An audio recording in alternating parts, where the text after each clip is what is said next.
Then the hurry from Media, press on the sea. Assalamualaikum warahmatullahi wabarakatuh. Perkenalkan, nama saya Nandari Pramudia dengan NIM 2103211000040. Saya dari kelas Agribisnis D, dan di sini saya akan mempresentasikan hasil kerja saya tentang analisis conjoin, yaitu preferensi mahasiswa dalam membeli sambal instan. Nah, pokok pembahasan pada video kali ini yang pertama yaitu ada latar belakang, yang kedua ada tinjauan pustaka, yang ketiga ada metodologi penelitian, dan yang keempat ada hasil dan pembahasan. Latar belakang, sambal merupakan produk olahan dari cabai yang banyak digemari oleh masyarakat. Hal ini mengharuskan para produsen sambal dapat menentukan strategi yang tepat dalam memenuhi permintaan sambal konsumen. Tujuan dari penelitian ini adalah untuk mengetahui karakteristik konsumen dan atribut-atribut sambal yang dipertimbangkan konsumen dalam pengambilan keputusan membeli sambal. Nah, kemudian selanjutnya ada tinjauan pustaka. Penelitian preferensi konsumen terhadap cabai merah di Kecamatan Tembilahan oleh Prasetya pada tahun 2019 yang bertujuan untuk mengetahui atribut yang menjadi preferensi konsumen dan atribut yang paling dipertimbangkan. Kemudian ada pula penelitian yang dilakukan oleh Diarugaba et al. Tahun 2020 untuk mengetahui preferensi konsumen terhadap saus kacang menggunakan atribut antara lain yaitu ada penampilan, aroma, rasa, dan sisa rasa dalam penelitiannya. Kemudian ada pula penelitian yang dilakukan oleh Imami et al. Pada tahun 2016 menggunakan atribut harga, asal, tekstur, skala produksi, merek, rasa, konsumen, ukuran, label, jenis susu, PDO organik, dan kandungan lemak. Kemudian ada pula, sedangkan penelitian Suprapti dan Sugiarti pada tahun 2018 menunjukkan hasil bahwa persepsi konsumen remaja terhadap konsumsi jamu lebih mementingkan manfaat yang diberikan oleh jamu, sehingga dapat dinyatakan bahwa persepsi konsumen juga mempengaruhi preferensi konsumen terhadap suatu produk. Nah, metodologi penelitian. Sumber data yang digunakan dalam penelitian ini adalah data primer. Pengumpulan data primer dilakukan dengan cara menggunakan kuesioner yang dibagikan secara online melalui Google Form.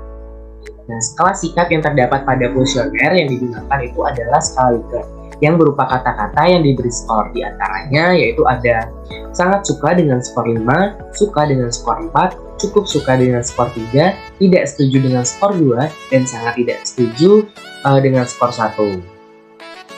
Metode analisis yang digunakan dalam penelitian ini adalah analisis conjoin. Nah, analisis conjoin ini yang digunakan untuk mengetahui atribut yang menjadi preferensi konsumen dalam membeli sambal. Yang selanjutnya adalah hasil dan pembahasan. Hasil dan pembahasan ini saya akan membahas tentang atribut dan level yang digunakan, output utilities, importance values, correlation. Nah, yang pertama yaitu ada atribut dan level. Atribut yang saya gunakan yaitu ada 4, ada rasa, kemasan, harga, dan tempat penjualan. Nah, di masing-masing atribut ini memiliki 2 level. Untuk atribut rasa, level yang pertama yaitu ada pedas, dan yang kedua yaitu ada sangat pedas. Kemudian, atribut yang kedua yaitu kemasan. Untuk levelnya yang pertama yaitu ada plastik, dan yang kedua ada kaca. Untuk atribut yang ketiga yaitu harga, ada 2 level juga. Yang pertama yaitu kurang dari 30.000, dan yang kedua yaitu lebih dari 30.000. Kemudian untuk tempat penjualan juga memiliki 2 level. Yang pertama yaitu ada toko konvensional, dan yang kedua yaitu ada toko online. Yang selanjutnya adalah interpretasi dari output utilities secara keseluruhan. Pada analisis penelitian ini, nilai utilitas dari masing-masing level atribut hasil analisis conjoin dapat dilihat bahwa pada tingkat atribut rasa, konsumen lebih menyukai rasa pedas dengan kemasan kaca. Dan untuk harga, konsumen lebih menyukai harga yang di bawah 30.000 dan tempat penjualannya yaitu di toko konvensional. Yang selanjutnya ada interpretasi important values. Pada tabel importance values dapat dilihat hasil bahwa atribut harga merupakan atribut yang paling penting bagi konsumen, yaitu dengan nilai 29.504, di mana ini akan menentukan keputusan dalam membeli sambal. Di urutan kedua yaitu ada dengan nilai 25.486, yaitu ada atribut kemasan.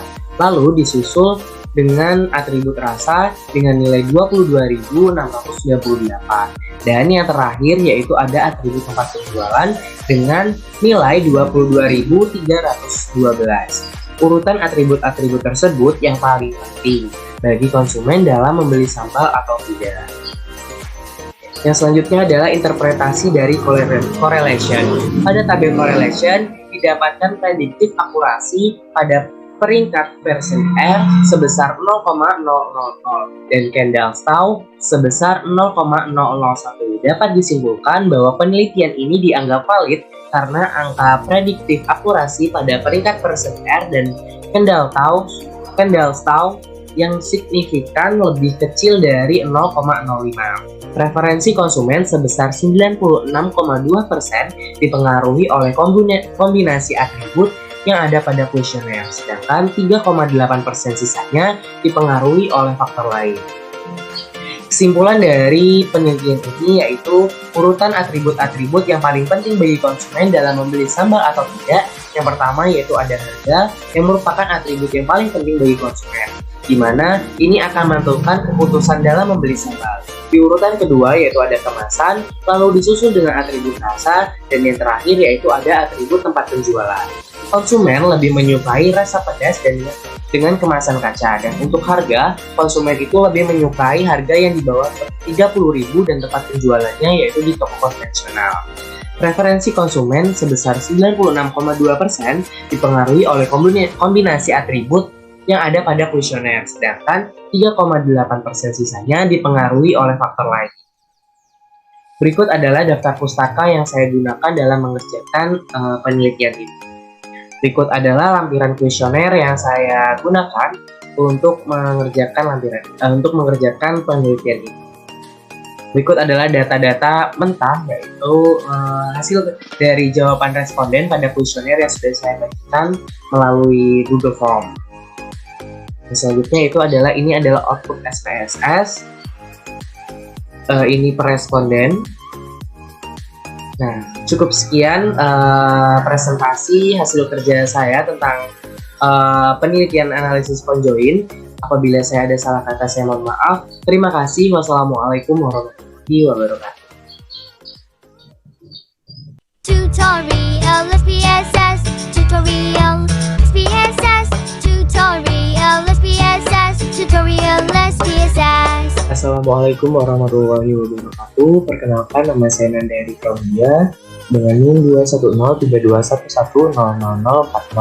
Di sini saya berasal dari kelas B dan di sini saya akan mempraktekkan cara menggunakan SPSS untuk analisis conjoin.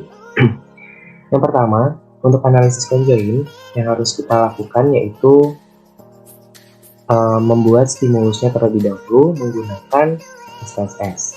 Nah, langkah pertama untuk membuat stimulus yang kita perlukan adalah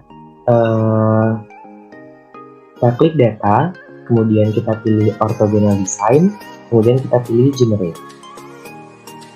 Nah, setelah muncul seperti ini, untuk faktor name ini kita isi atribut-atribut dari penelitian kita. Di sini saya mempunyai yang pertama itu ada atribut rasa.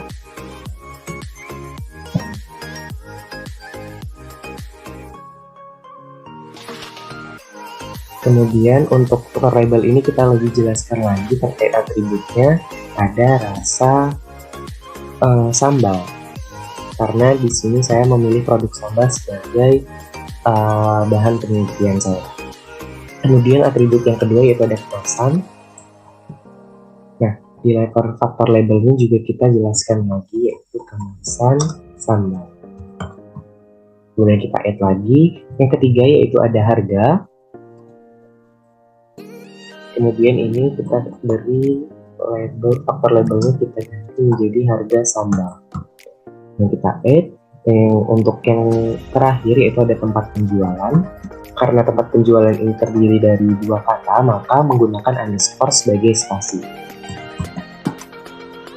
Dan untuk di faktor label tidak perlu menggunakan underscore.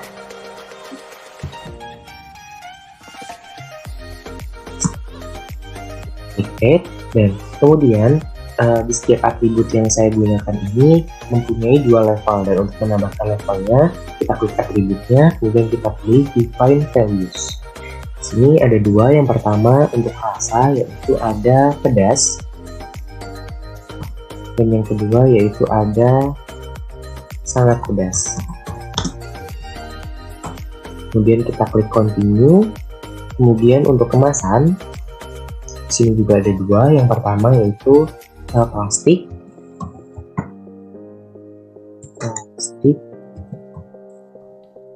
dan yang kedua yaitu ada kaca. Yang kita continue. Dan yang untuk yang ketiga itu ada harga. Untuk harga di sini juga ada 2 level. Yang pertama yaitu kurang dari Rp30.000, dan yang kedua yaitu lebih dari Rp30.000. Dan kita continue. Nah, setelah seperti ini, kemudian langkah selanjutnya, kurang satu yaitu tempat penjualan. Mohon maaf, yang pertama yaitu tempat penjualan ada toko konvensional, dan yang kedua yaitu ada toko online. Nah, ini kita klik continue. Setelah semuanya terisi, kemudian langkah selanjutnya yaitu kita klik create new data file. Nah, untuk ini kita klik file, kemudian di sini saya akan menyimpannya di local disk D, kemudian di folder mkb2, dan untuk penamaannya di sini akan saya beri nama stimulus nanda UTS seperti ini. Nah, kemudian setelah seperti ini kita save. Ini kita klik OK. Setelah muncul seperti ini, kemudian kita buka local disk D-nya, kemudian kita pilih folder mkb2. Ini kita cari file yang sudah kita simpan tadi, itu ada stimulus nanda UTS. Nah, kemudian kita klik foldernya sampai terbuka. Nah, ini adalah stimulus yang akan kita buat menjadi kuesioner yang akan diisi oleh responden. Cukup sekian untuk mencari stimulus menggunakan SPSS untuk analisis conjoin. Nanti akan saya lanjutkan untuk mengolah data dari hasil kuesioner, yaitu jawaban-jawaban dari responden. Selanjutnya itu adalah cara menganalisis atau memasukkan data-data yang sudah kita peroleh dari responden ke dalam SPSS. Yang pertama yaitu buka SPSS-nya terlebih dahulu, kemudian kita menuju ke variable view. Nah, untuk baris pertama ini kita isi responden.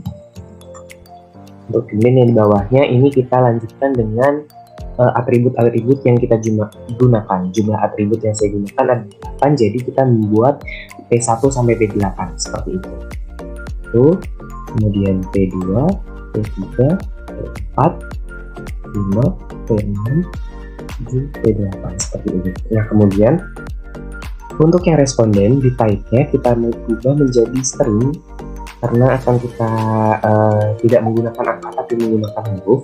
Dan untuk karakternya kita lebihkan menjadi lebih banyak karena nanti akan menggunakan nama lengkap seperti itu. Kemudian kita klik OK. Setelah seperti ini kita ke data view. Nah, di data view ini nanti akan kita masukkan hasil dari kuesioner. Di sini saya sudah merekap hasil kuesioner saya dari responden-responden. Kemudian kita copy. Kemudian kita masuk ke sini. Kemudian kita paste di sini.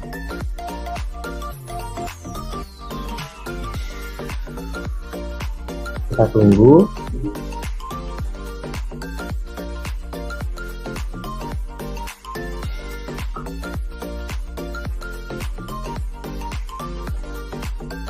Nah, seperti ini kita sudah muncul. Kemudian langkah selanjutnya yaitu kita save terlebih dahulu untuk file ini. Kita pilih save. Kemudian untuk penamaannya tadi karena stimulusnya saya beri nama stimulus nanda UTS, untuk penilaian dari hasil kuesioner ini juga saya beri nama seperti itu, penilaian nanda UTS seperti ini. Kemudian kita save. Nah, setelah kita save, kemudian kita beralih ke file. kemudian kita pilih new, kita pilih sintaks. Nah, di sintaks ini kita akan memasukkan rumus. Di sini saya sudah merekap rumusnya. Kita copy terlebih dahulu. Kemudian kita salin di sintaksnya. Nah, di sini untuk yang pertama conjoin plan, di sini saya menyimpannya di local disk D, kemudian di folder nkb2, dan untuk penamaan plannya yaitu ada stimulus. Seperti ini. Jadi untuk yang baris pertama ini adalah stimulus dan baris kedua ini adalah penilaian dan data seperti ini. Untuk yang kedua di data ini adalah hasil dari kuesionernya. Kemudian untuk skor P1 sampai P8 ini adalah jumlah atributnya. Kemudian untuk subjeknya kita isi responden. Kemudian untuk faktornya ini kita isi dengan atribut-atributnya, ada rasa, kemasan, harga, tempat penjualan, seperti itu. Kemudian setelah kita masukkan rumusnya seperti ini kita klik run, ini kita klik all. Ini kita tunggu untuk hasilnya. Nah, di sini sudah muncul output dari conjoin analyze atau analisis conjoin. Nah, di sini ada per subjek atau per responden, di situ ada outputnya. Kemudian dari output ini akan kita interpretasikan untuk dipresentasikan. Di sini ada yang secara individu atau per responden, kemudian juga ada di bagian akhir di bawah itu ada output secara keseluruhan atau overall statistik, mulai dari utilities, importance values, dan juga correlation. Dan ini nanti yang akan kita presentasikan seperti itu. Cukup sekian penjelasan dari saya. Apabila saya ada salah, saya mohon maaf. Terima kasih. Wassalamualaikum warahmatullahi wabarakatuh.